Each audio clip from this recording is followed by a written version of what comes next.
Hey guys. Welcome to our channel. Civil Engineering Guru. Hope you all are fine. As you all know that. In previous video we have discussed category of survey, that is photogrammetry, aerial surveying. Today our topic is next category of survey, that is LiDAR, aerial surveying. So move towards our today's topic. Aerial LiDAR surveys. Aerial laser surveying, also referred to as LiDAR, light detection and ranging, is a technology aimed at the acquisition of 3D point group data, X, Y, and Z. Its main purpose is the creation of digital surface models, DSM, by measuring the time delay between the outgoing and incoming pulse. It measures the distance to the ground using GPS, at the same time determines the position and altitude of the aircraft, flying height, and LiDAR instrument determine the point density of all measurements. This can go up to multiple points per square meter.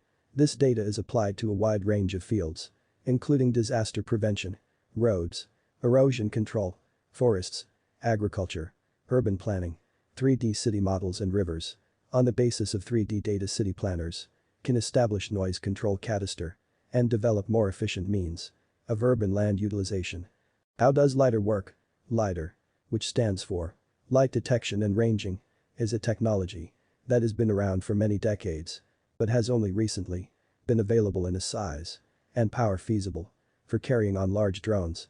A LiDAR sensor sends out pulses of laser light and measures the exact time it takes for these pulses to return as they bounce from the ground.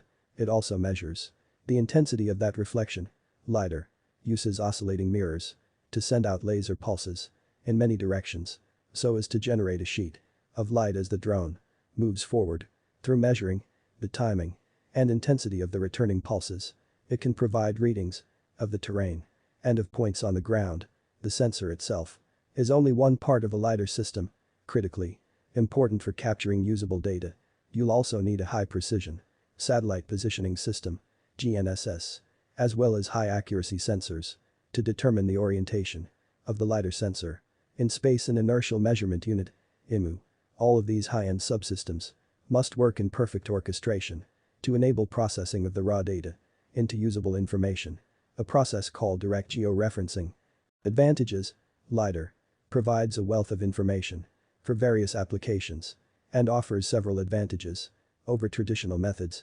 For aerial mapping, LiDAR is changing the paradigm of terrain mapping and gaining popularity in many applications, such as forest inventory, floodplain mapping, hydrology, geomorphology, urban planning, landscape ecology, coastal engineering, survey assessments, and volumetric calculations.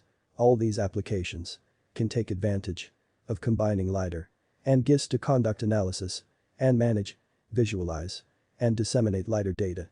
A few key advantages of LiDAR include the following. Data can be collected quickly with very high accuracy. Surface data has a higher sample density. The high sample density improves results for certain applications, such as floodplain delineation. Collect elevation data in a dense forest where photogrammetry fails to reveal the accurate terrain surface due to dense canopy cover. LiDAR uses an active illumination sensor and can be collected day or night when compared to traditional photogrammetric techniques. LiDAR does not have any geometric distortions. Like a side-looking radar, LiDAR can be integrated with other data sources. If you guys enjoyed our today's video, then like, comment and share our today's video and subscribe our channel Civil Engineering Guru and support our channel to grow more. Thank you. Bye.